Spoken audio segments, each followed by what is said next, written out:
rabbil alamin bihi nasta'in ala umuri dunya waddin. Wassalatu wassalamu ala asyrafil anbiya wal mursalin sayyidina wa maulana Muhammadin wa ala alihi wa sahbihi ajma'in. Subhanaka la ilma lana illa ma 'allamtana innaka antal alimul hakim. Rabbi shrah li sadri wa yassir li amri wahlul 'uqdatan min lisani yafqahu qawli. Amma ba'd. Alhamdulillah, ibu-ibu, teman-teman saudaraku sekalian yang saya muliakan, hari ini kembali kita dapat berjumpa. Dan sekedar saya umumkan, barangkali ada yang belum tahu itu ya, barangkali ada yang baru-baru, saya tidak memperkenankan diri untuk difoto ataupun direkam gambar. Kalau rekam suara silahkan saja. Barangkali ada yang belum tahu, ya kan? Iya. Kenapa gitu? Kenapa, Bu? Nggak tahu. Soalnya gitu deh.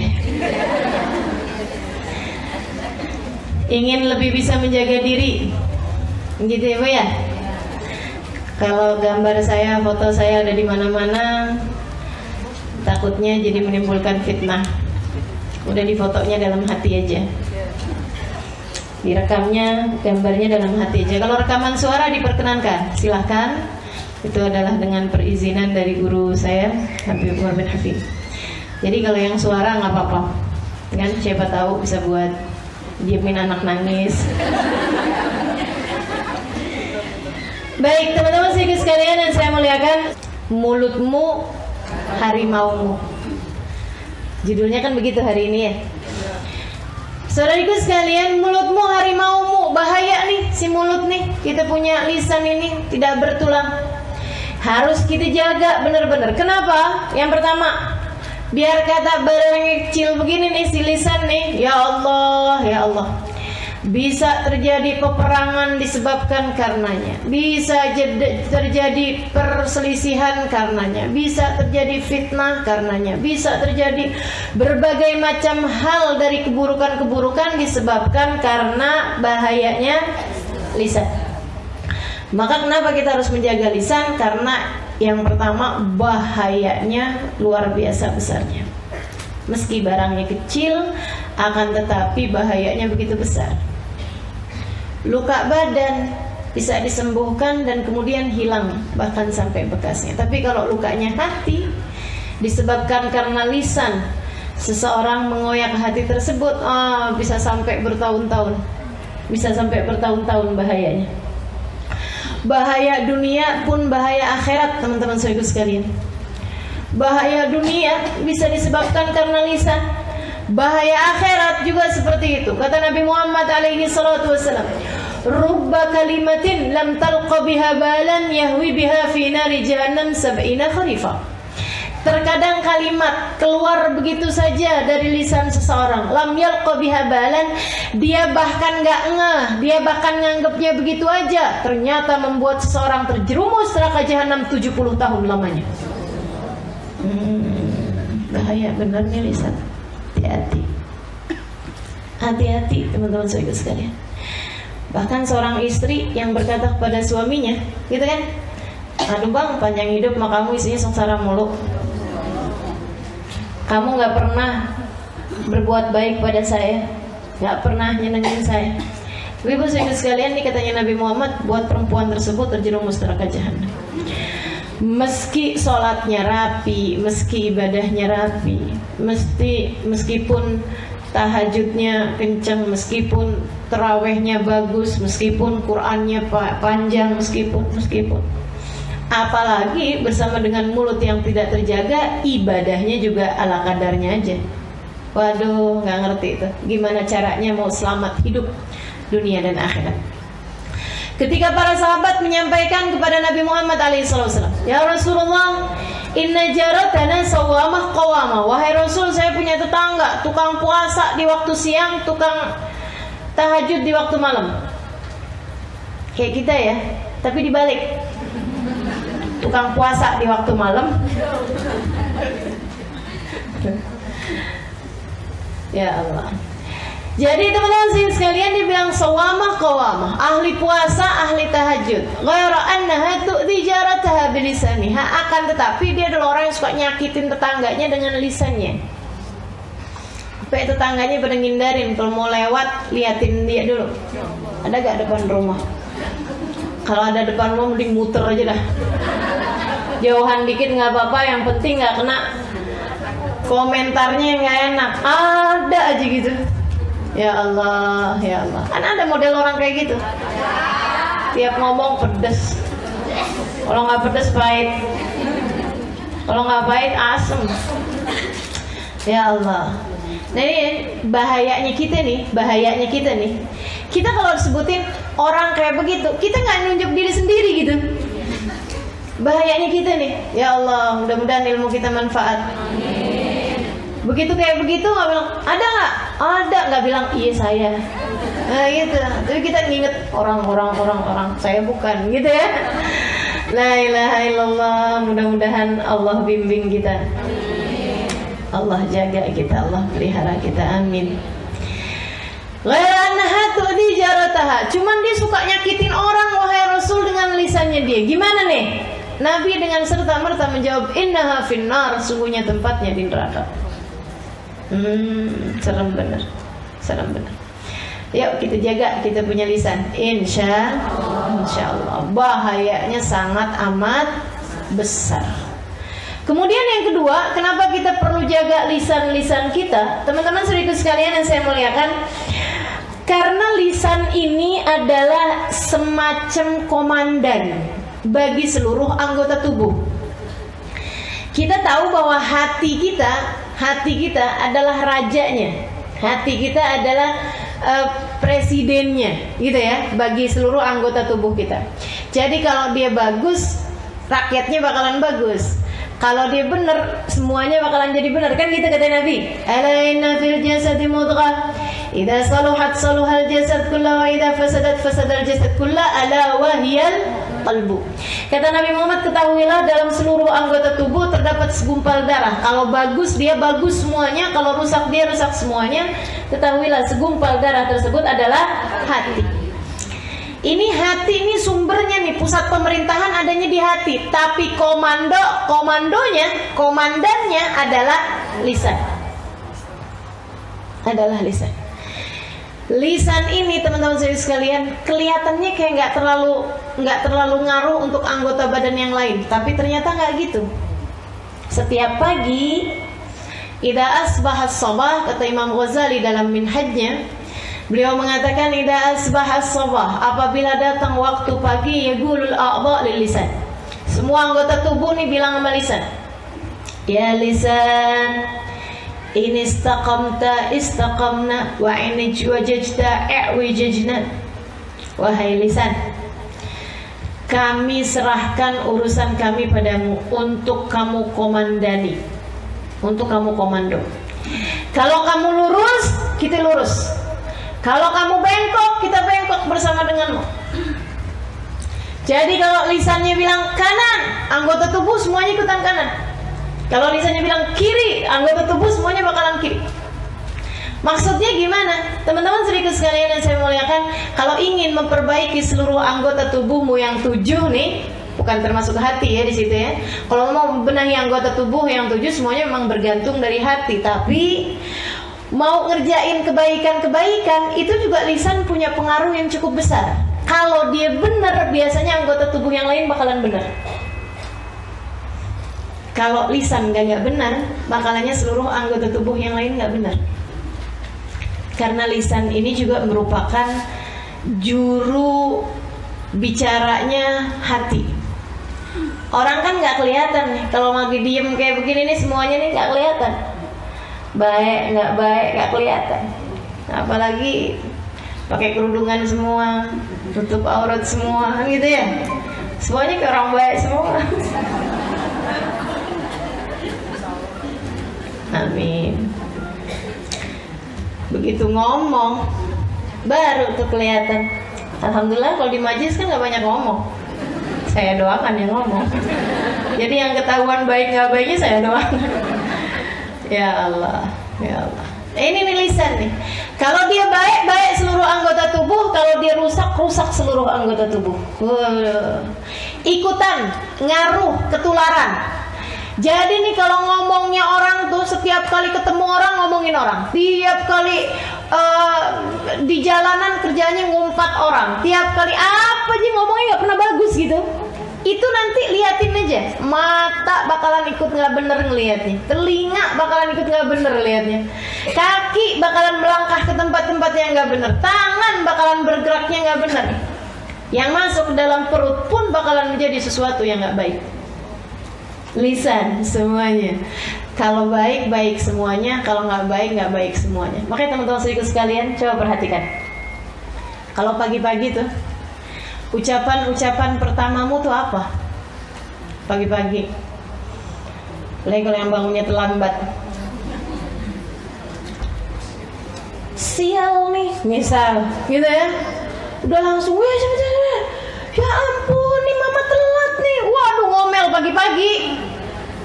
Teman saya ada yang cerita, Ustazah mohon maaf ya, saya waktu itu ada menginap di rumah dia gitu. Kalau pagi kita Ustazah suka ada perang Iran-Irak. Saya sama anak-anak urusan menu makanan aja kita berantem. Dia bilang urusan mau sarapan apa nggak sarapan, semuanya bisa bikin berantem. Nah ini kita lupa, kita nggak tahu bahwa ternyata kalimat-kalimat di pagi hari akan mempengaruhi sepanjang harimu.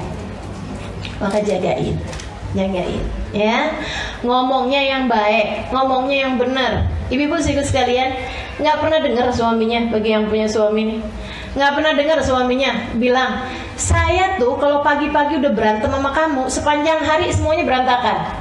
Bener gak? Pada ngomong begitu nggak suaminya? Yang nggak ngomong aja. Maksud saya bukan berarti nggak begitu. Yang nggak ngomong pasti kayak gitu juga. Cuman masalahnya dia nggak ngomong gitu. Karena semuanya kayak begitu. Kita sendiri deh, nggak usah yang lain-lain. Kita sendiri.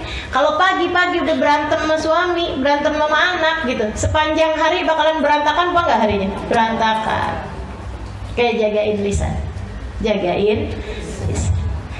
Baik, yang ketiganya, kenapa kita perlu jagain lisan? Teman-teman saudara sekalian, amalan kita dikit, jaga amalan tersebut dengan cara kita benerin lisan. Sekali lagi alasan pertama kita perlu benerin lisan karena satu, bahayanya besar sekali. Yang kedua, kalau dia benar seluruh anggota tubuh. Yang ketiga, amalan kita dikit, jaga amalan tersebut dengan kita jaga lisan. Karena begitu kita nggak jaga lisan, teman-teman saudaraku sekalian, maka kita sama kayak orang lagi ngelemparin anak-anak panah. Kita sama aja kayak lagi punya anak panah nih dikit, udahlah dikit kita lempar-lemparin, kita kasih-kasihin sama orang.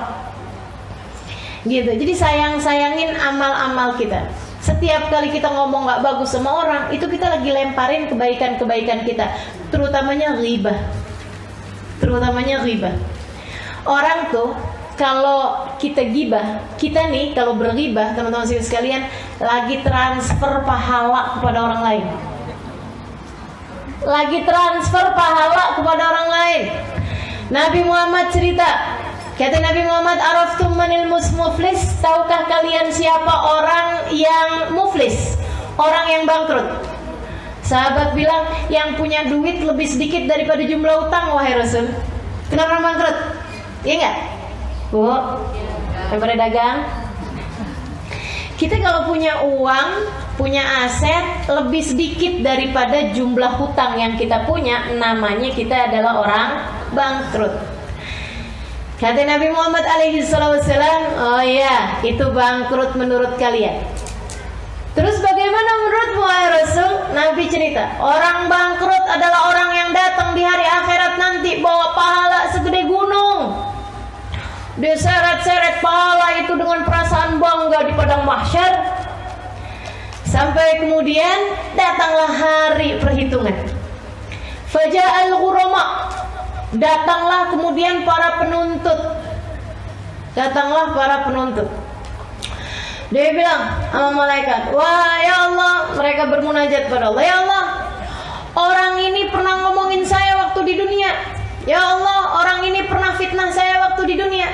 Ya Allah, orang ini pernah nyakitin saya waktu di dunia. Ya Allah, dia pernah ngomong kasar sama saya waktu di dunia. Ya Allah, dia pernah bohongin saya waktu di dunia. Ya Allah, dia pernah zalimin saya waktu di dunia.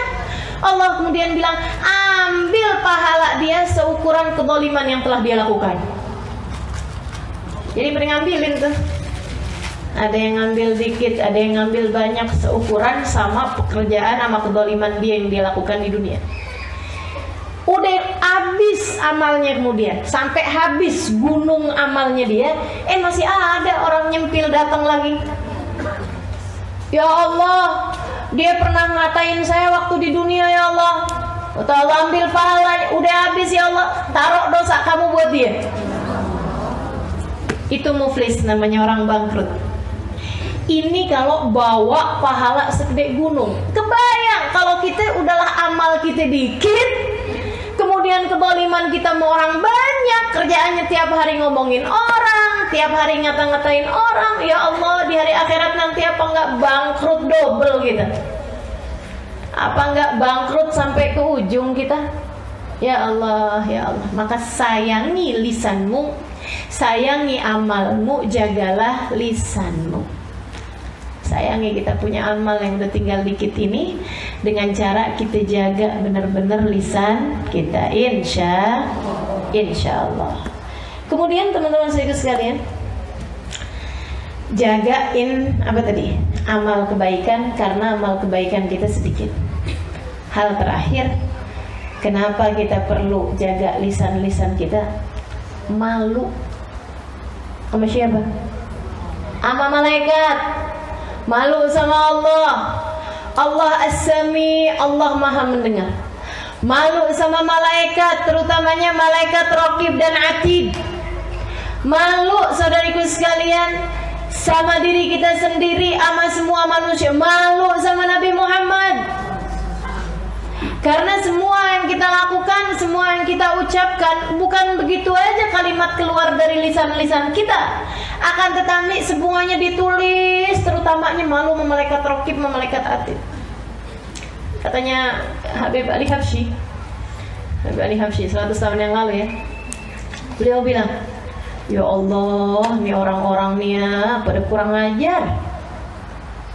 Kurang ajar gimana Beb? Kata muridnya, kurang ajar sama malaikat. Malaikat disuruh nulisin keburukan-keburukan dia mulu. Malaikat didiktein sama dia kalimat-kalimat jelek mulu. Sampai ada orang yang malaikat Raqibnya nganggur, malaikat Atid mulu yang kerja. Ya Allah, saya baca kalamnya Habib Ali Habsyi kayak begitu, saya banget ini. Sedihnya. Malaikat Raqibnya nganggur, yang nyatetin kebaikan dan pahala. Malaikat Atid nggak kelar-kelar. Ya Allah, teman-teman saudaraku sekalian, kebayang gak sih? Kata-kata kita tuh semuanya ditulis sama malaikat. Malaikat nih makhluknya Allah yang mulia loh. Allah Subhanahu wa ta'ala perintahkan buat nyatet kita punya omongan. Kebayang gak kayak apa ruwetnya malaikat yang disuruh nyatet amal ucapan-ucapan kita? Kalau yang disuruh nyatetin ucapannya ulama, ucapannya kasihnya Allah, yang keluar zikir, yang keluar Quran, nih kan? Yang keluar kalimat-kalimat yang baik. Saya bayangin nih, yang nyatet malaikat bagian pencatatnya Habib Umar bin Hafid, girang bener.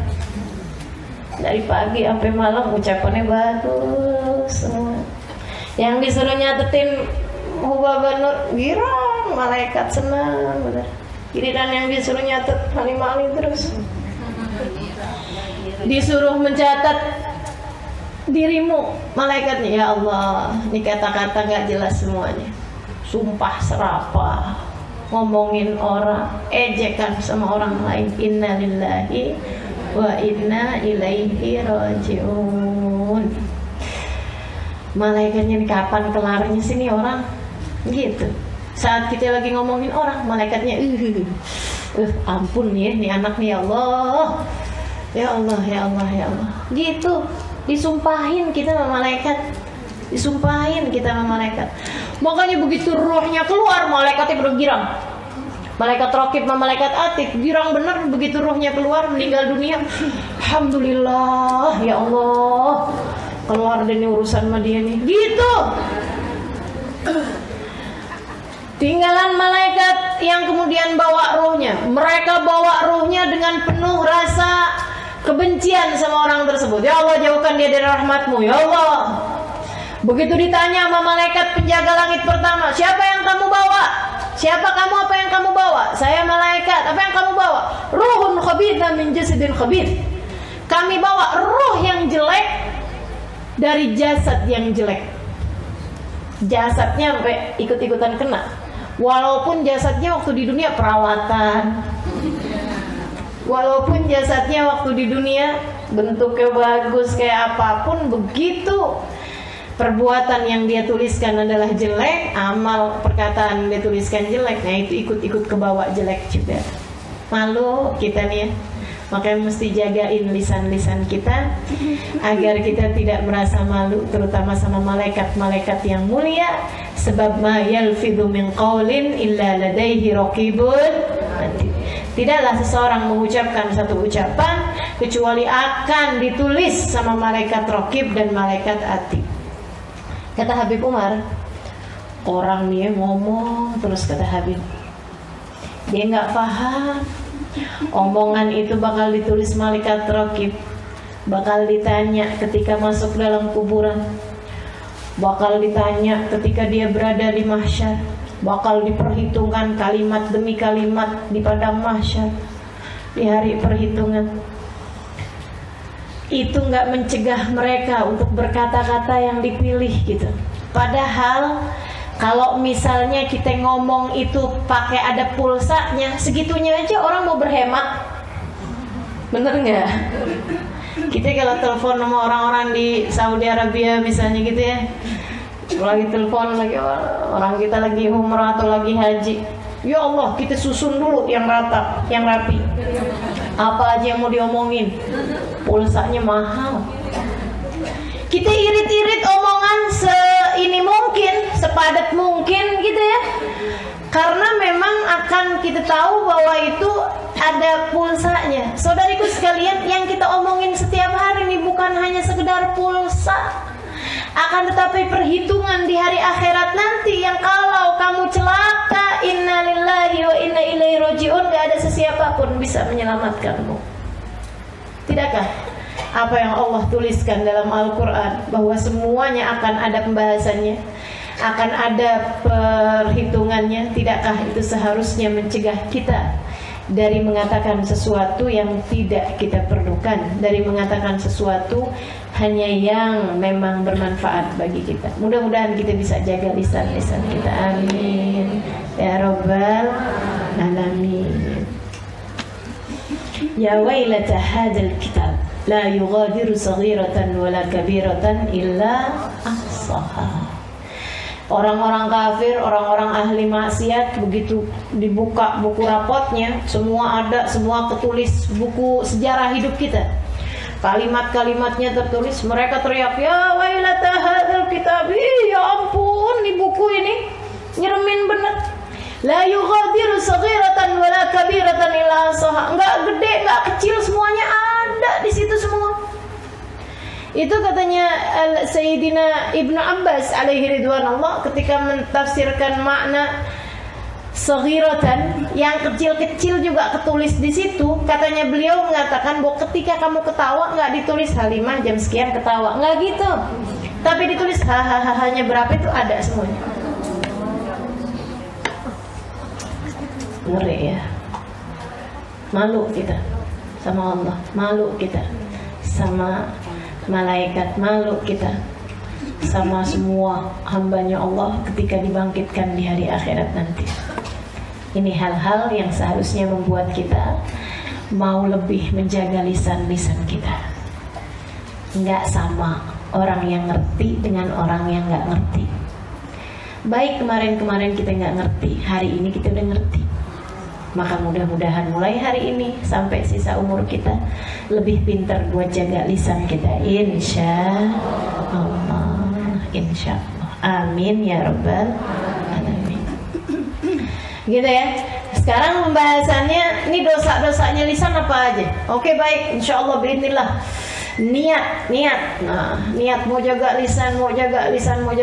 Satu, bahayanya gede, serem, saya nggak selamat, takut nggak selamat dunia akhirat. Kemudian lagi yang kedua tadi itu,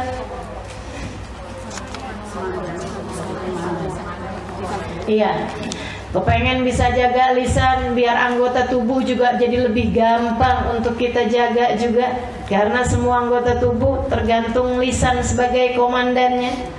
Kemudian yang ketiganya, jaga amal kita. Karena amal kita kecil sedikit, kita nggak mau jadi orang bangkrut di hari akhirat. Dan yang berikutnya adalah kita malu sama Allah Subhanahu wa taala, malu sama malaikat-malaikatnya Allah. Kita harus jaga lisan-lisan kita. Baik, kalau gitu niat mau jaga lisan. Dijaganya dari apa? Satu, teman-teman sekalian, yang paling berbahaya dari dosa-dosanya lisan, al-kadzib, bohong. Niat dari sekarang nggak mau bohong, gitu, nggak mau bohong. Tapi kemudian bohong lagi, Ustazah. Niat lagi, taubatin yang itu, gitu ya.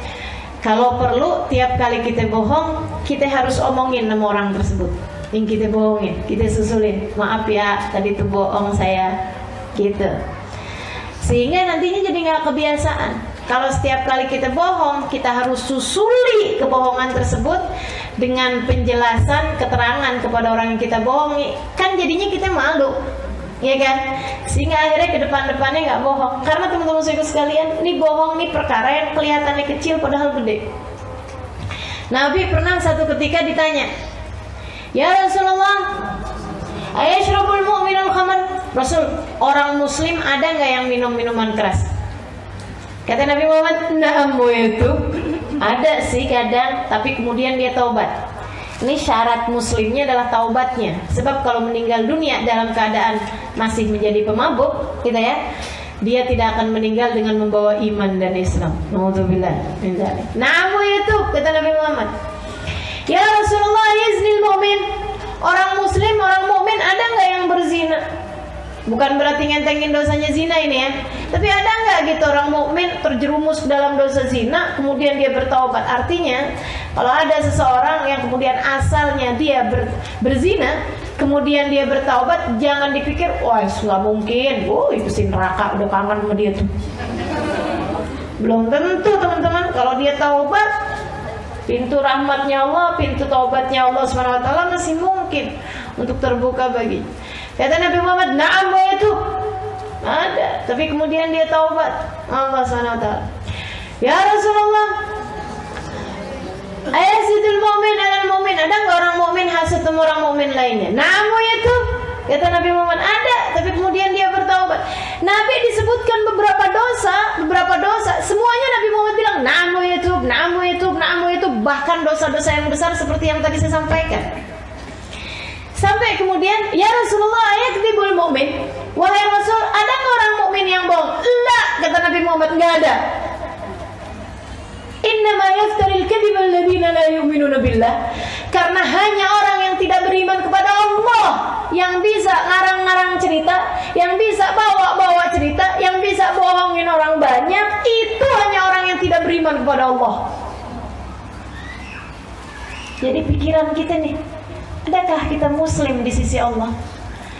Karena alhamdulillah kita nggak zina, alhamdulillah kita nggak minum minuman keras, alhamdulillah kita nggak bunuh orang, alhamdulillah kita nggak sihir. Akan tetapi bohong. Kapan terakhir kamu bohong? Tadi malam misalnya. Ya Allah, serem benar. Muslimkah kita? Mukminkah kita di mata Allah Subhanahu wa ta'ala? Yuk tegesin, saya tidak mau bohong. Gitu. Kalau bercanda doang gimana Ustazah? Usahakan tidak berbohong bahkan dalam bercanda sekalipun. Gitu ya. Kecuali kalau orangnya tersebut faham bahwa itu memang adalah kebohongan. untuk permisalan aja gitu ya. Nah itu seperti itu nggak masalah. Tapi kalau kemudian memang bohong yang orangnya fahamnya bahwa itu benar terjadi padahal nggak terjadi, ya Allah, luar biasa besarnya. Apalagi kalau bohongnya bawa nama Nabi Muhammad. Gimana bohong bawa nama Nabi? Misalnya dalam sebuah hadis dikatakan padahal hadisnya nggak ada. Itu bohong tentang Nabi Muhammad. Atau misal tadi malam saya ngimpi Nabi, padahal enggak. Misalnya Nabi bilang katanya nyuruh kamu nyumbang. Itu teman-teman saudaraku sekalian bahaya yang luar biasa. Kata Nabi Muhammad alaihissalam, "Man kadziba ilayya kidbatan falyatabawa maq'adahu minan nar." Siapa yang membuat bohong, berita bohong tentang aku, sesuatu hal yang tidak aku lakukan, sesuatu hal yang tidak aku ucapkan, falyatabawa maq'adahu minan nar, suruh siapin tempatnya di neraka. Kaplingnya lagi disiapin di neraka. Naudzubillah min dzalik. Hati-hati sama bohong, hati-hati sama bohong. Hati-hati sama bohong. Nabi bahkan bercandanya pun nggak pakai bohong. Tetap lucu tuh bercandaan Nabi, nggak pakai bohong.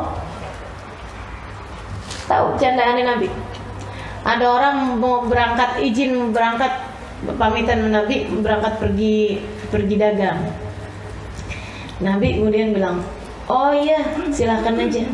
Kamu nanti berangkatnya naik anak unta kan?" Dia bilang, "Enggak lah Rasul, saya naik unta." "Masa naik anak unta?" Maksudnya saya nggak akan naik unta kecil gitu loh. Masa pergi-pergi mau naik anak unta? Ini kan orang kebayang anak unta kan kecil gitu. Dia bilang, "Ya Rasulullah, masa saya pergi naik anak unta? Saya pergi naik unta ya Rasulullah." Nabi kemudian bilang, "Emangnya unta anaknya kerbau?" Iya sih, unta kan juga anaknya unta. Dia kan anak bapaknya ya enggak? Dia anak emaknya gitu. Ya Allah, emaknya siapa ya? Unta. Iya. Ada lagi satu orang perempuan. Dia bilang, "Ya Rasulullah," udah habis dia nanya-nanya gitu. Nabi kemudian bilang, "Oh iya, suamimu siapa? Fulan bin Fulan ya Rasulullah. Kirim salam ya sama suami kamu yang ada item-item di matanya itu kan." Sepanjang jalan dimikir gitu. Begitu nyampe suaminya dilihatin, "Bang, sebentar bang, lihat matanya bang." Katanya suaminya, "Emang kenapa?" "Nabi Muhammad bilang suamimu yang ada item-item di matanya kan." Dia pikir maksudnya di putih-putihnya ada item-itemnya gitu. Katanya suaminya, "Ya iyalah, masa menurut kamu mata saya putih semua gitu?" Ini bercandanya Nabi Muhammad tadi. Nggak pakai bohong Nabi Muhammad bercanda, tetap lucu. Ya nggak garing. Nabi satu ketika makan kurma barengan sama sahabat gitu. Akhirnya kemudian Sayyidina Ali bin Abi Thalib mau bercandain Nabi Muhammad alaihissalam. Jadi ini Sayyidina Ali gitu ya, dia makan kurmanya itu bijinya tuh ditaruhin di tempatnya Nabi Muhammad. Kayaknya Nabi Muhammad yang makan paling banyak gitu kurmanya gitu ya. Dek, taruh di tempatnya Nabi gitu, bercanda. Makanya emang nggak baik orang kaku, sampai semua orang nggak berani gitu. Nabi tuh nggak kayak begitu loh, sahabat bercanda sama Nabi Muhammad alaihissalam. Taruh Sayyidina Ali nih. Nah, belum Sayyidina Ali ngomong, misalnya kayak Nabi makan kurmanya paling banyak ya, itu sambil ngelirik-lirik sahabat. Belum, dia nggak ngomong gitu, masih baru lirik-lirik sahabat gitu. Nabi makannya paling banyak kurmanya. Nabi udah duluan, liatin Ali, kata Nabi Muhammad, liatin Ali, kayaknya dia makan kurma sama bijinya. Soalnya di depan dia kan ada bijinya.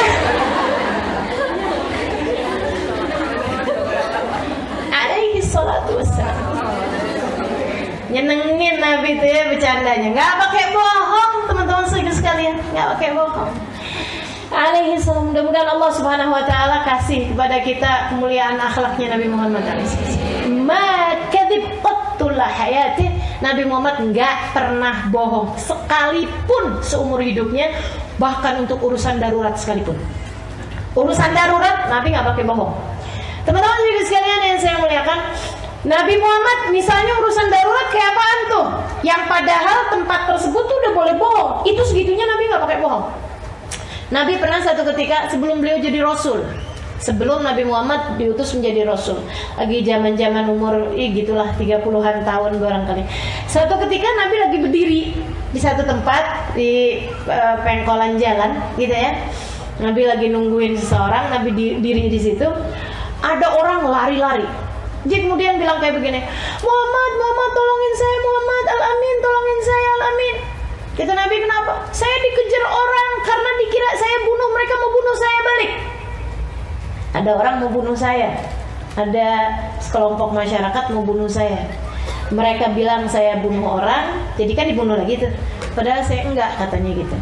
Yang nggak tahu dia beneran bunuh apa enggak, tapi bagaimanapun kan ya orang harus diselamatkan, ya kan? Urusannya nanti jangan main hakim sendiri gitu maksudnya.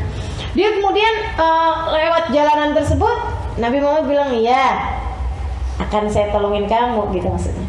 Dia masuk, kemudian nggak lama ada orang lewat di situ. Nabi abisnya di jalan tuh, Nabi yang asalnya berdiri duduk. Kemudian orang-orang pada datangan gitu ngejar dia juga gitu kan. Muhammad, Muhammad, kamu lihat nggak ada orang begini, yang tadi tuh? Nabi jawabnya kayak gini, mundu majelis tuh fala. Sejak saya duduk di sini saya nggak lihat.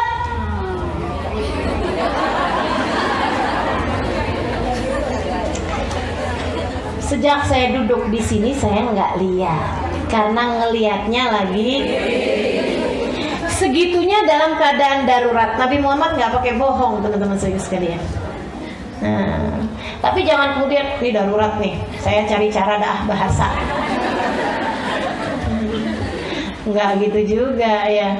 Lagi kemudian baru bangun tidur gitu, temennya udah nanya gitu, kamu di mana nih? Kita udah nungguin lama nih, kan hari ini jadi. Oh iya lupa. Dia kemudian jalan ke kamar mandi, dibilang di jalan menuju kamar mandi maksudnya. Darurat saja. Darurat apaan? Ya darurat itu namanya. Namanya nanya OTW gitu ya. OTW kamar mandi maksudnya. Itu bohong kalau itu mah bukan darurat. Saudaraku sekalian, jangan biasakan. Jangan biasakan. Gitu. Jadi saya kalau ditanyain sama orang kan, Ustazah udah sampai mana? Karena tempatnya nih masih jauh nih padahal. Ustazah sekarang udah sampai mana? Saya bilang depan mobil kijang hijau. Nggak ketahuan ada di mana kan? Serius nih Ustazah sampai mana? Sampingnya truk. Pokoknya yang penting jangan sampai bohong. Kita usahakan, kita niatkan dalam keadaan apapun, mendingan jangan bohong. Kenapa? Teman-teman saudara sekalian, itu tadi iman kita bermasalah nih kalau kita suka bohong. Iman kita bermasalah. Kemudian yang keduanya lagi, mesti biasanya kebohongan itu akan disusul dengan kebohongan yang lain. Nih. Innal abad la yakdzib. Seseorang kemudian bohong. Bohong tersebut kemudian ngajakin dia buat bohong selanjutnya, hatta yuktab indallahi kadzdzaba, sehingga dia ditulis di sisi Allah Subhanahu wa taala sebagai tukang bohong. Fawailul lil mukadzibin. Celaka orang yang selalu berdusta. Celaka kata Allah. Ngeri benar. Makanya teman-teman sekalian, kita jagain bohong kita itu, jangan sampai kita bohong, sehingga kita nggak harus tutupi itu dengan kebohongan. Kayak bohongnya mak-mak nih seringnya nih. Saya tahu lagi nyuci baju suaminya ada yang kresek-kresek di saku. Pas dilihat 100-an ribu, kayaknya dia lupa.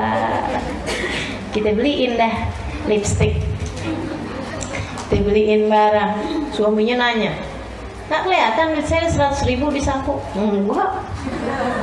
Bohong kan? Kok bisa ya? Saya inget banget ada duit saya tuh 100 ribu di saku. Lupa kali kamu. Udah kamu jajanin kali. Bohong lagi.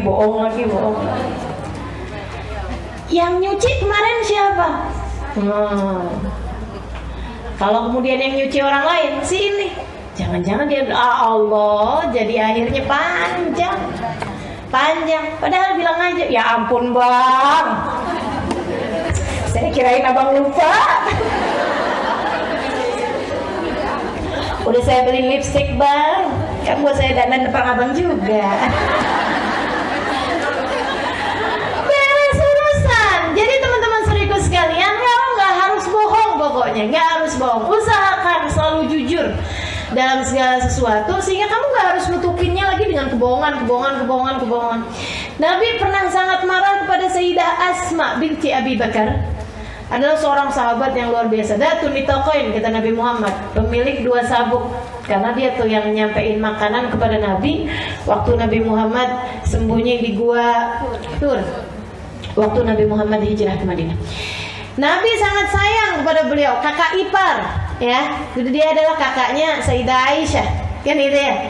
Dia menikah dengan sepupunya Sayyidah Khadijah, yaitu Zubair bin Awam, punya anak Abdullah bin Zubair. Satu ketika Sayyidah Asma nih Nabi lihat gitu ya, Nabi lihat dia kemudian bilang begini, "Tali Abdullah, batik kata kata, nak sini deh nak, sini nak."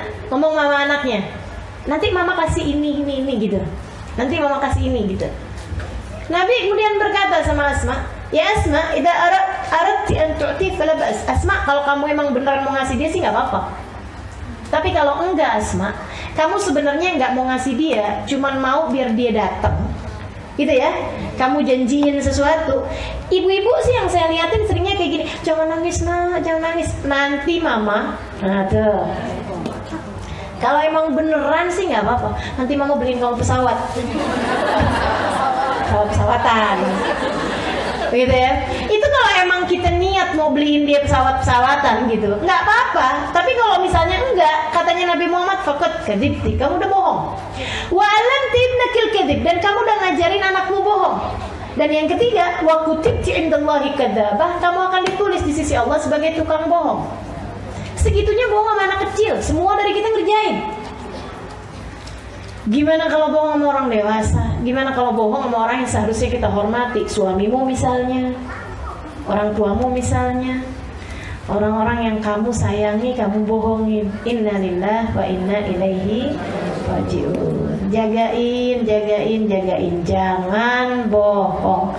Bahkan yang semua orang udah ngerjain, kayak itu tadi tuh, OTW, gitu ya, udah di jalan atau apa aja kebohongan yang biasa-biasa semua orang kerjain, jangan kerjain itu. Jangan biasakan diri untuk menganggap bahwa itu adalah sesuatu hal yang lumrah. Jangan biasakan, gitu ya. Insya Allah kita niat pokoknya, ya Allah nggak akan bohong lagi sudah hari ini. Nanti begitu kita bohong, kita omongin sama orang tersebut, "Maaf ya, yang tadi tuh saya omongin bohong bang, tadi saya bohong bang, sebenarnya 100.000 itu saya ambil bang." Ngomong aja gitu, ngomong aja. Suaminya palingan, ya udah kalau gitu saya akan lebih hati-hati.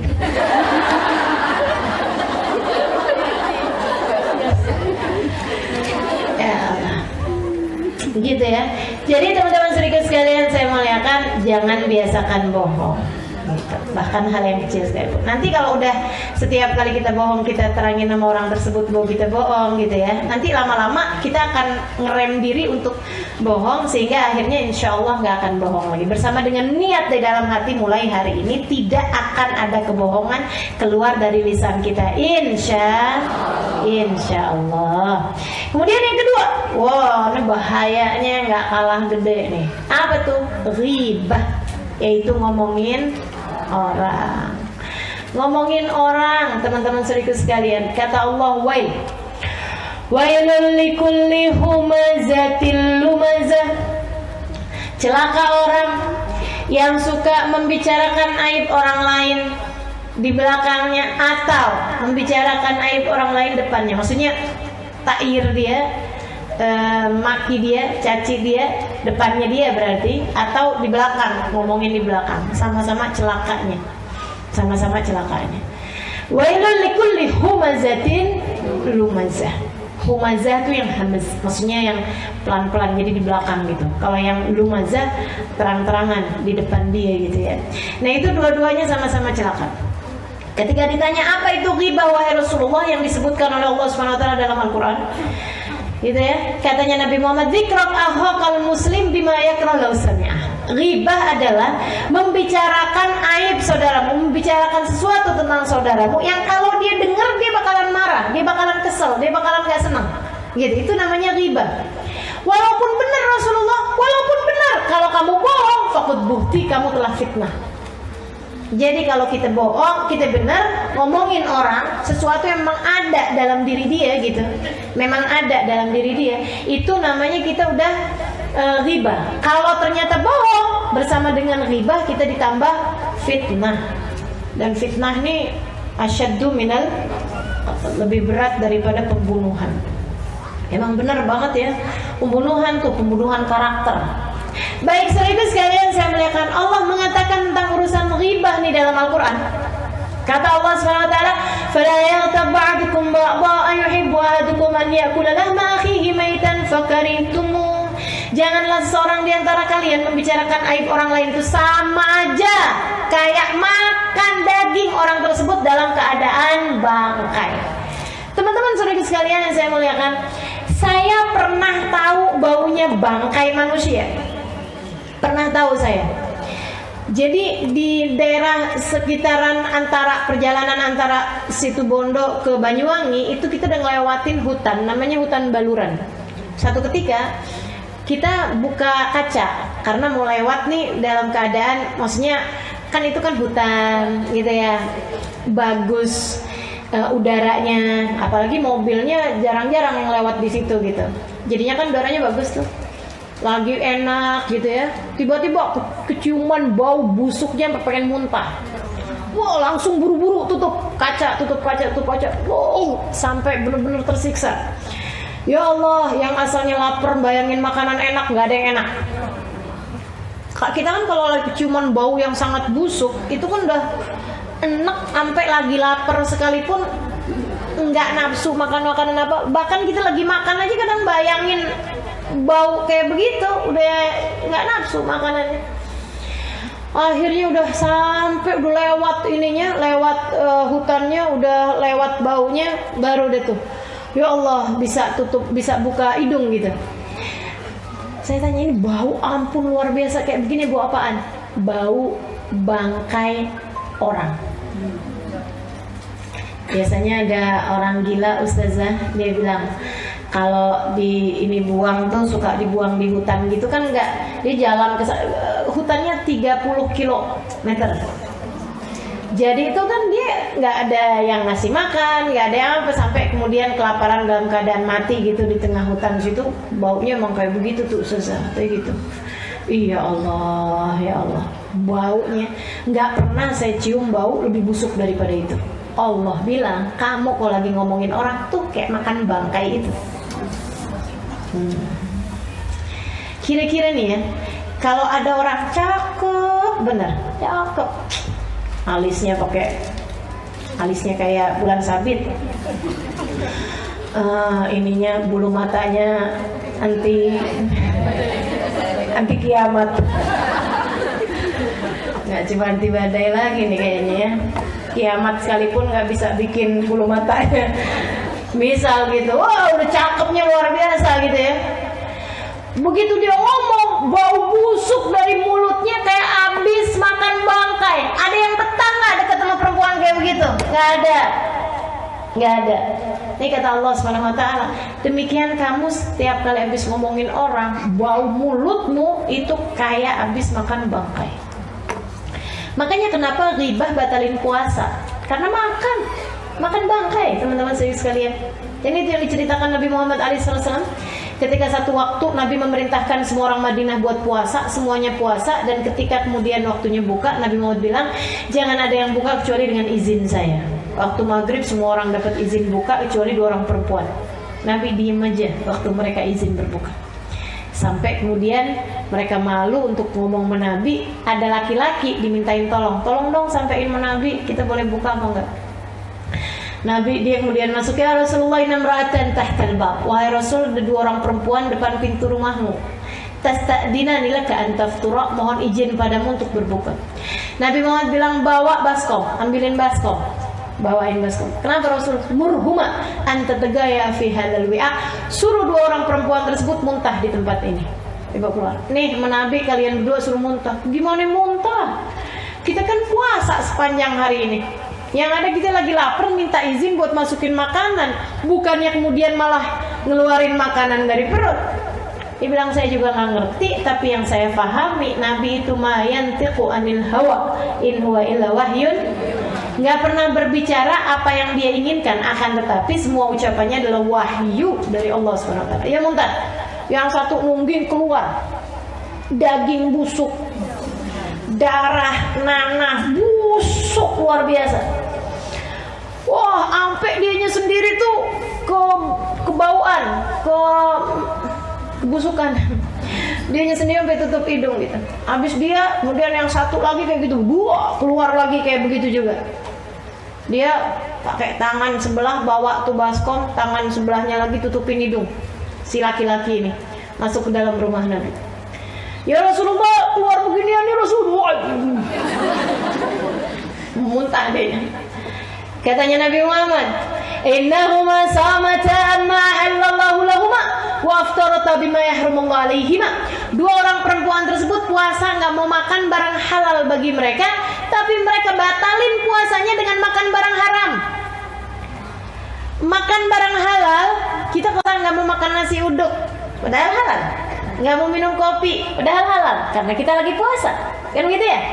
Akan tetapi orang ini, katanya Nabi Muhammad, membatalkan puasanya dengan makan yang haram. Apa itu? Makan bangkai. Makan bangkai kan haram. Kenapa bisa begitu Rasul? Jalasat ihdahuma indal ukhra fa'tabata. Yang satu ketemu sama yang lain kemudian ngobrol. Udah lama nggak kelihatan si Bono. Nauzubillah, dia mabuk. Nggak tahu dia bisa cerai sama lakinya. Emang pantas kayak gitu, gawa. Wah, udah diomongin dari ampes.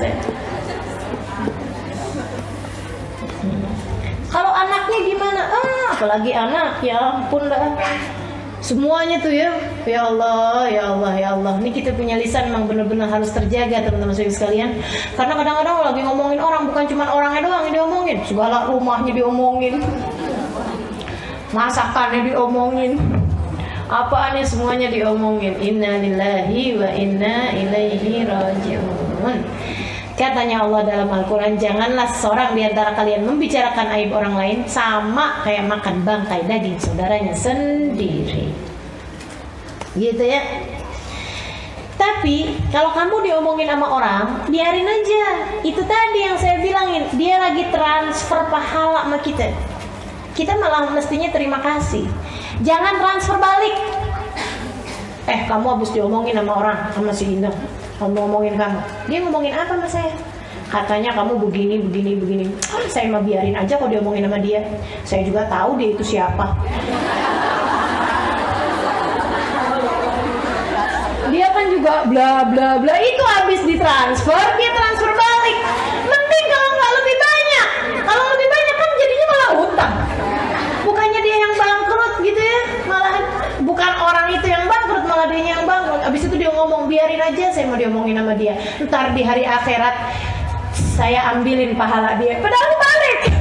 Dia ngambilin pahala kita karena kita ngomongin dia lebih banyak. Teman-teman sekalian, hati-hati. Jadi kalau ada kita dengar orang habis ngomongin kita, lebih baik cari-cari di rumah hadiah apaan kita kirimin sama dia. Kayak yang dikerjain sama Hasan Al-Basri. Suatu ketika beliau ada yang bilangin, Tuan, kau habis diomongin sama Fulan bin Fulan. Oh gitu. Katanya nggak usah. Ya, Hasan Al-Basri, udah nggak usah kamu sebutin apa yang dia habis omongin sama saya.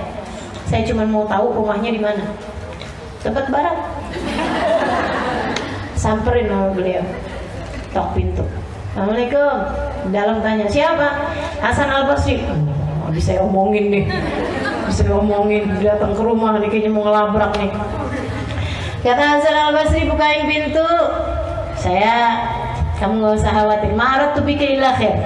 Saya tidak ingin melakukan apa-apa kecuali kebaikan.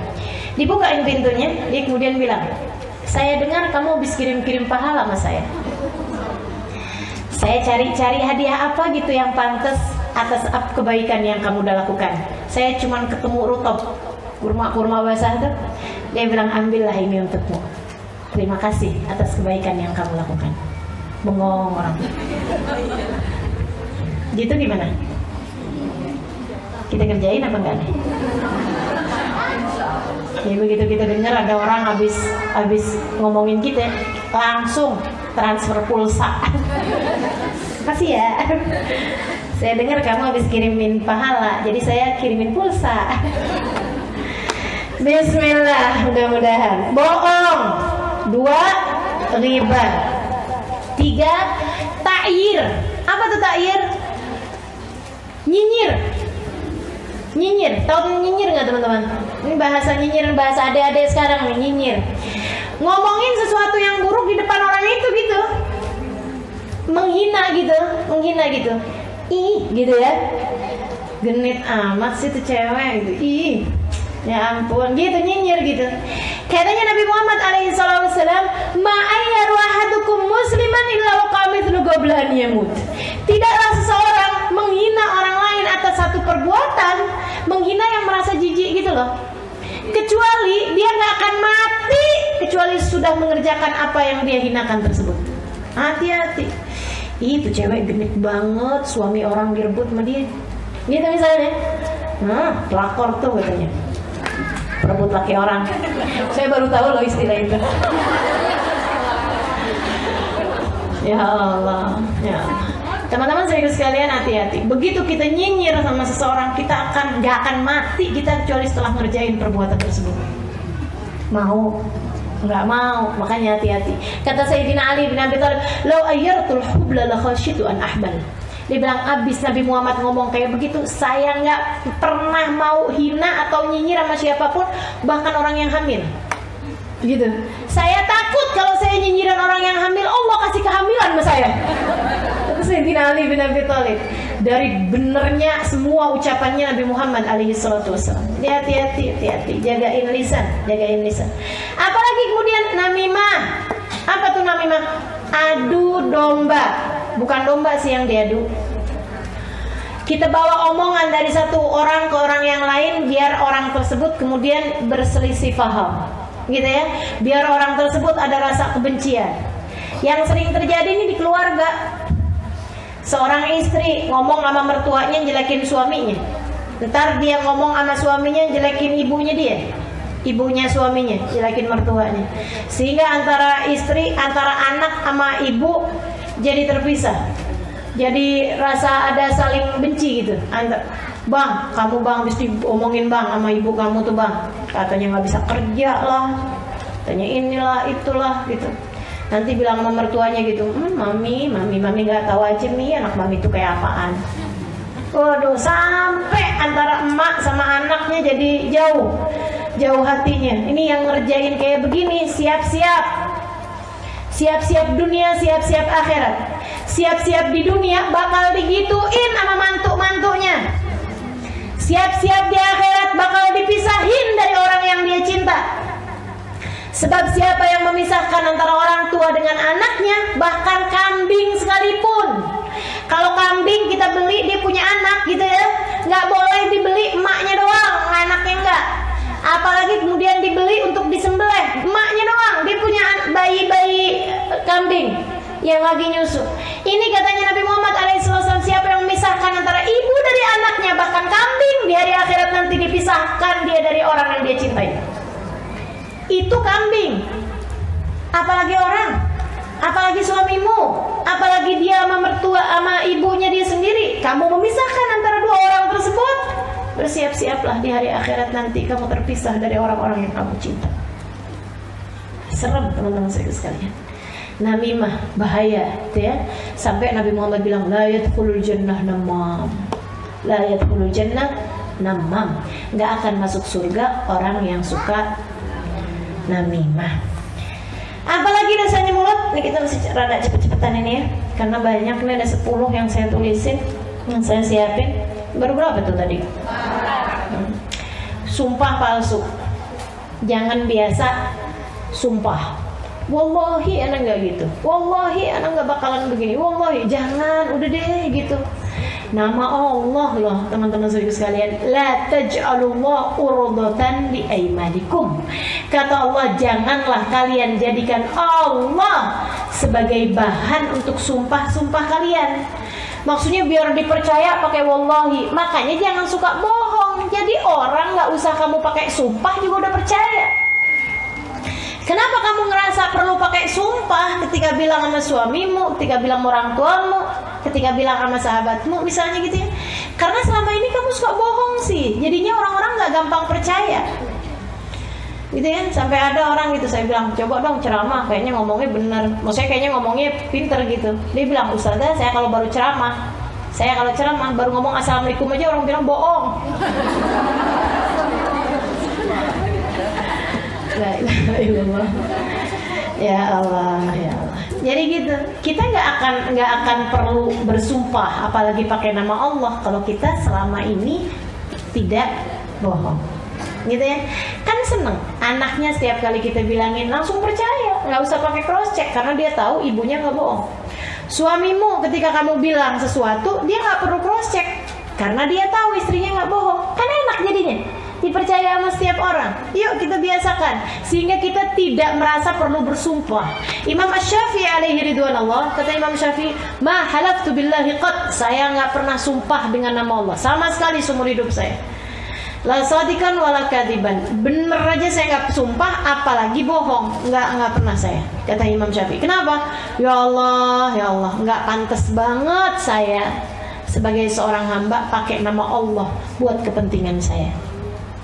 Gak pantas kan? Demi Allah saya nggak lihat, demi Allah saya nggak begini. Ngapain pakai nama Allah gitu? Jangan teman-teman sekalian. Bener aja nggak perlu kita pakai nama Allah untuk sumpah kita. Masa pantas kita seorang hamba pakai nama Allah Tuhan kita untuk dipercaya sama orang, untuk bisa Allah pakai buat kepentingan kita, kan nggak pantas. Maka jangan bersumpah. Apalagi kalau sumpah tersebut ternyata nggak benar, pakai nama Allah untuk sumpah palsumu. Innalillahi wa inna ilaihi raji'un. Yang berikutnya, saudaraku sekalian yang saya muliakan, lisanmu jagain dari apaan? Dari buka aibnya orang. Dari buka aibnya orang. Itu tadi termasuknya ghibah tuh, buka aibnya orang. Siapa yang buka aibnya orang, Allah bakal buka aibnya walaupun di dalam kamarnya sendiri. Gitu katanya Nabi Muhammad alaihissalatu wassalam. Hati-hati. Kemudian jaga pula lisan kita dari memuji diri sendiri. Nggak perlu muji-muji diri sendiri sama orang-orang, gitu ya. Kamu nggak tahu siapa saya. Emang siapa kamu? Saya juga nggak tahu. Ya Allah, jangan suka muji diri sendiri gitu. Ampun bang, kamu tuh bang, bilang sama suaminya, kamu dolim loh, berbuat jahat sama seorang perempuan solehah seperti saya. Solehah. Ya Allah, ya Allah, ya Allah. La tuzakku anfusakum, kata Allah begitu dalam Al-Quran. Fala tuzakku anfusakum wallahu a'lamu biman ittaqa. Nggak usah pakai suci-suciin diri kalian, nggak usah suka puji-puji diri sendiri, karena sungguhnya Allah yang udah tahu siapa yang bertakwa di antara kalian. Allah udah tahu kok gitu. Nggak usah pakai suka puji-puji diri sendiri. Allah udah tahu siapa hakikat kita yang sebenarnya. Apalagi kayak begitu ya, kita sungguh-sungguh bertakwa aja nggak pantas buat muji diri kita sendiri. Apalagi kalau kitanya sebenarnya nggak takwa, kitanya masih berantakan, kemudian kita puji-puji diri kita kasih tahu saya begini, saya begitu, saya begini, saya begitu. Aduh, rapi-rapiin diri, tutup aib-aibmu dan tutup pula kebaikan-kebaikanmu. Tutup kebaikan-kebaikanmu. Kalau ada kebaikan yang kita kerjain, tutup. Ini teman-teman saudara sekalian, termasuk muji diri sendiri, nulis di status. Hari Senin, ya, alhamdulillah buka puasa kali ini bersama dengan Alhamdulillah buka puasa hari ini disponsori oleh KFC. Gitu ya. Ya Allah, ya Allah. Pakai bahasa kali ini pula. Kesannya kayaknya setiap Senin Kamis di puasa. Kan begitu? Serem bener teman-teman saudaraku sekalian. Tutupi amal kebaikanmu karena itu bisa ria akhirnya. Kalau udah kemasukan ria, pahalanya jadi gak ada. Takut nih kita nih. Ya Allah, ya Allah. Selama ini kita jadikan Allah sebagai tempat penyimpanan aib-aib kita. Bukankah selayaknya jika selama ini Allah kita jadikan tempat simpanan aib-aib kita, Allah juga jadi tempat simpanan kebaikan kita. Sehingga bukan cuma yang buruk-buruknya doang. Setiap kali ada yang baik kita share sama orang lain, kita bagikan sama orang lain. Ya Allah, teman-teman serius sekalian, nggak perlu. Ustazah maksudnya kan dakwah. Ya kan nggak pakai update status indahnya buka puasa. Kalau mau ajak orang lain untuk berbuat kebaikan gitu ya, nggak usah pakai kayak begitu caranya. Oke, fadilah tahajud di-share. Nah, itu dakwah, beneran. Tapi jangan nge-share-nya jam 3 malam. Orang tahu kalau kamu habis bangun tahajud. Hati-hati saudaraku sekalian yang saya muliakan. Habis amalmu dengan kamu share kepada orang lain tersebut. Ada ceritanya orang, nggak keburu saya cerita, terusin aja. Ada ceritanya orang lagi bangun malam, dia baca surat Al-Quran, gitu ya. Nah di sana di Arab itu, saya ngerasain juga, jam-jam 3 itu selalu ada orang ketok-ketok pintu rumah kita buat bangunin tahajud. Itu di sana kayak gitu. Qiyamul lail, gitu. Nah dia nih ceritanya lagi baca Quran. Akhirnya orang kemudian Qiyamul lail, fulan Qiyamul lail. Dia lagi baca Quran, kemudian dia pengen biar orang itu tahu gitu kalau dia udah bangun, maksudnya gitu ya. Dia lagi baca surat apa? Akhirnya pas awal-awal surat Thaha. Bismillahirrahmanirrahim. Thaha. Manzal Qur'an litashqa. Oh ya, kata orang gitu. 2-3 ayat dikerasin untuk ngasih tahu bahwa dia udah bangun. Nah, seberapa lama datang ngantuk, tiduran. Dalam tidurnya dia mimpi kayaknya udah datang hari kiamat, lagi pembagian sohifah, pembagian amal kebaikan. Termasuk pahala dia malam itu dilihat gitu. Pahalanya dari mulai sholat isya berjamaah sampai tahajudnya, sampai bacaan Qur'annya dia. Semuanya yang dia baca dari ayat Qur'an ada cahayanya, ada pahalanya, ada penghapusan dosanya, kecuali yang dia kerasin. Hilang pahalanya. Dia bilang sama malaikat, "Kat." Habis bingung, malai kan gak enak ya. Kenapa ya katanya gitu. Ini kok gak ada nih pahalanya nih. Surat 1-3 ayat 1-3 dari surat Thaha. Oh iya, Magar Thaha, kamu gak baca soalnya. Iya Magar Thaha, enggak saya baca kok. Lah Magar Thaha, katanya malaikatnya enggak, kamu gak baca. Serius malaikat saya baca. Kan dia baru ingat malam itu kan gitu ya. Bilang saya udah baca, malahan saya kerasin. Itu dia kata malaikat. Kamu emang bacanya, tapi bacanya bukan karena Allah, akan tetapi biar orang itu tahu kalau kamu udah bangun. Dan dia udah tahu kalau kamu udah bangun. Ya udah, itu dia balasannya dari Allah yang nggak ada. Kebayang kalau semua yang kita lakukan dari kebaikan semuanya kita update di status kita, semuanya kita sampaikan kepada orang lain. Teman-teman saudariku sekalian yang saya muliakan, mau datang kepada Allah bawa apaan kita?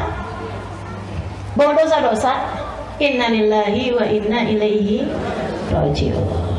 Dosa yang berikutnya, dosa lisan yang berikutnya. Ya Allah, dan ini agak bahaya ini ya. Bercanda urusan yang diagungkan Allah, sehingga akhirnya kita merendahkan sesuatu yang diagungkan Allah. Merendahkan sesuatu yang diagungkan Allah. Teman-teman, kalau mau ngomong, mau bercanda, silakan aja. Akan tetapi hati-hati.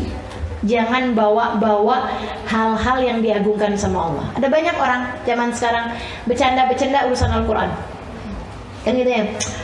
Al-Quran tuh udah gak cocok buat zaman sekarang. Dia ngomong kayak gitu kan. Oh bahaya tuh, iman bisa hilang. Iman bisa hilang. Ada lagi yang bercanda sih, canda ngomongnya kayak gini. Kayaknya neraka nggak takut lagi ya, ntar kita bisa ketemu di neraka sama Michael Jackson. tadi neraka ketemu si ini. Itu bahaya teman-teman sekalian. Bercanda silakan, tapi jangan kayak begitu modelnya. Ih, amit-amit, saya sih kalau masuk surga ada dia, mendingan keluar lagi. Ya Allah, ya Allah, ya Allah. Silakan kalau mau bercanda, jangan bawa surga, jangan bawa neraka, jangan bawa Quran, jangan bawa Ka'bah, jangan bawa apa-apa. Saya kan udah cerita kemarin tentang orang yang ketika ngelihat Ka'bah, gini doang yang namanya Ka'bah. Akhirnya kemudian jadi gila. Teman-teman sekalian, hati-hati melisan. Jangan menghina atau merendahkan sesuatu yang diagungkan oleh Allah Subhanahu wa taala. Omongan, obrolan ataupun bercandaan gitu ya. Jangan. Misalnya, kita lihat ada orang auratnya tertutup rapi. Gitu kan?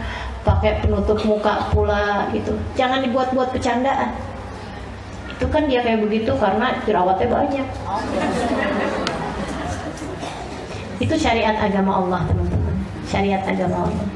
Kalau kamu ngerasa belum mampu melakukannya, jangan hina orang yang sudah melakukannya. Hati-hati. Ada dulu orang anaknya pulang sekolah. Nggak usah cerita. Pulang ditanyain sama bapaknya, kamu belajar apa tadi di sekolah? Belajar siwak bah, bersiwak kayak kayu siwak. Apaan tuh? Tuh bapaknya gitu. Ini bah kayu siwak bah. Ini bah Nabi Muhammad dulu bah tiap kali sholat pakai beginian bah sebelum sholatnya bah. Jadi giginya bersih bah. Kata abahnya, yang mana sini. Apaan nih? Dibuang sama dia dengan rasa merendahkan gitu. Ya ampun nak, ini zamannya Nabi nak, zaman dulu nak, gitu. Cerita ini diceritakan oleh Habib Umar bin Hafid. Nggak model kayak saya ceritanya ya. Ya ini kan sudah dibumbui. Akhirnya kemudian ibu-ibu teman-teman sekalian, dia punya istri lagi hamil.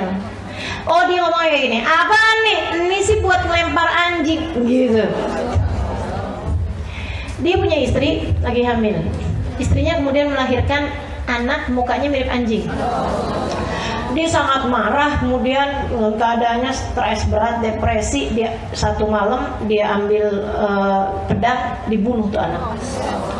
Habis kemudian dia merasa bersalah, merasa nggak enak perasaannya, dia sendiri kemudian mengakhiri hidupnya dengan bunuh diri. Itu zamannya Imam Malik. Imam Malik ketika mendengar cerita itu, katanya Imam Malik, karena dia merendahkan salah satu dari syariat agamanya Allah, ialah bersiwak. Hati-hati ya, pokoknya syariat agama Allah itu junjung tinggi. Makanya terutama kepada para ulama, hati-hati lidahmu keset. Kita nggak boleh ngomongin orang, siapapun, apalagi ulama. Kita nggak boleh ngata-ngatain orang, siapapun, apalagi orang hafal Quran, apalagi pendakwah, apalagi bener-bener harus hati-hati. Dosanya double teman-teman sekalian, sebab mereka bagian dari syiar agamanya Allah. Yang berikutnya lagi ialah kepo. Apa sih Ustazah kepo? Kalau saya bahasain bahasa Arab nanti nggak ngerti. Bahasa Arabnya fudul. Bahasa Al-Qur'annya tajassus. Nyelidikin orang, pengen tahu keadaannya orang, gitu ya. Wah, pengen tahu pokoknya semuanya harus dia tahu gitu kan. Taunya tapi dicari tuh yang buruk-buruknya gitu. Kalau kita cari tahu keadaannya Nabi Muhammad untuk kita kemudian mengikuti jalan hidup beliau, kita cari tahu keadaan seorang ulama untuk kita ikuti jalan hidup beliau, itu nggak jadi masalah. Kita cari tahu gitu kan, kalau ini gimana, kalau bergaul sama orang kayak gimana gitu ya. Kita pengen jadikan beliau sebagai suri tauladan gitu, itu nggak jadi masalah gitu, nggak jadi masalah. Saya cari tahu kok guru saya misalnya gitu lagi perlu apa, untuk saya mungkin bisa saya bantuin, untuk saya mungkin bisa beliin kayak gitu loh. Itu nggak jadi masalah gitu. Tapi kalau misalnya, iya ampun, amit-amit ya, tuh yang hati-hati. Cari tahu orang lagi berantem nguping, gitu ya, tetangga suami sama istri gitu kan, suami istri pengen tahu gitu yang dipakai apa, belanja ke tukang sayur liatin. Banyak yang kayak begitu. Banyak kan? Kita masuk apa enggak? Masuk apa enggak? Masuk. Ya Allah. Sekarang nomor berapa?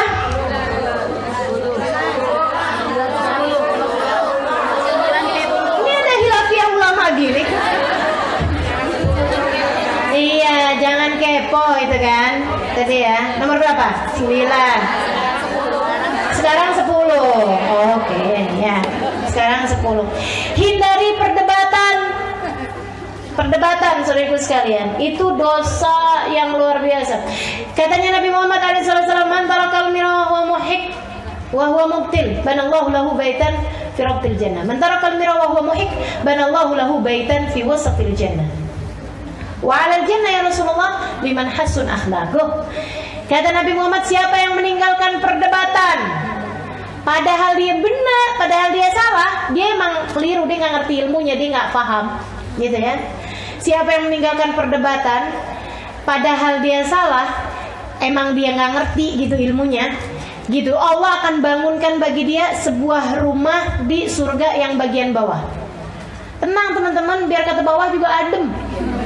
Surga mah enak, biar kata bawah juga ya. Wa man tarakal mira wa huwa muhik, siapa yang meninggalkan perdebatan padahal dia benar, padahal dia tahu kebenarannya, dia faham dalilnya, dia faham, Allah bangunkan baginya rumah di surga yang bagian tengah. Surga yang atas buat siapa Rasul? Kata Nabi, buat orang yang bagus akhlaknya, nggak kepikir buat berdebat sama sekali. Gitu. Jadi teman-teman sekalian, ketemu orang debatin urusan masalah tahlil, debatin urusan masalah apalagi yang banyak diajakin perdebatan. Iya, maulid. Maulid. Berlebih-lebihan menabi begini begitu. Rasanya tuh kayak gatel gitu ya. Kamar mandi mana sih? Ditinggalin aja. Allah akan bangunkan bagi kita sebuah rumah di surga bagian bawah. Kalau kita nggak ngerti ilmunya. Kalau kita tahu ilmunya, tapi kita tinggalin, karena teman-teman sekalian, apa bedanya perdebatan dengan orang cari tahu? Kalau orang cari tahu nyari kebenaran, tapi orang kalau berdebat nyari pembenaran, nyari kemenangan. Bedakan, gitu ya. Kalau orang nanya di majelis kayak gini, nyari kebenaran. Ustazah, apa hukumnya maulid? Dari mana dalilnya maulid? Itu namanya orang nyari kebenaran. Tapi kalau misalnya, Ustazah ngapain sih bikin maulid? Itu ustazah namanya nyiain nian gitu ya. Nabi itu nggak mau loh. Dari mana tuh dalilnya? Itu tuh bid'ah, bla bla bla bla bla bla. Itu namanya debat. Kalau ada orang ajakin debat, lana a'maluna walakum a'malukum, melipir aja, menghindar aja. Ustazah, debat nih sekarang nih bukan pakai omongan ustazah, grup WhatsApp. Iya enggak? Teman-teman, kalau udah grup WhatsApp lagi santer urusan perdebatan kayak begitu, saya sarankan padamu, izin dari saya, left group, tinggalkan grupnya, itu jauh lebih aman. Ya ustazah, nanti nggak ada yang ngasih tahu dong. Emang kamu udah bisa ngasih tahu? Kamu yang ada bingung. Jadi teman-teman sekalian, tinggalkan, biarin dia sama dia deh kumpulnya. Iya apa enggak? Biarin, kitanya udah keluar gitu. Kalau ada yang kemudian japri sama kita gitu, grupnya lagi ini nih, lagi hangat banget nih, begini begitu segala macam, lagi panas. Ya kita bilangin sama dia, udah deh, buang waktu, buang tenaga, buang pikiran. Mendingan kamu masuk ke tempat kamu sholat, kamu ibadah, kamu baca Quran, jelas pahalanya, daripada perdebatan seperti itu, gitu kan ya?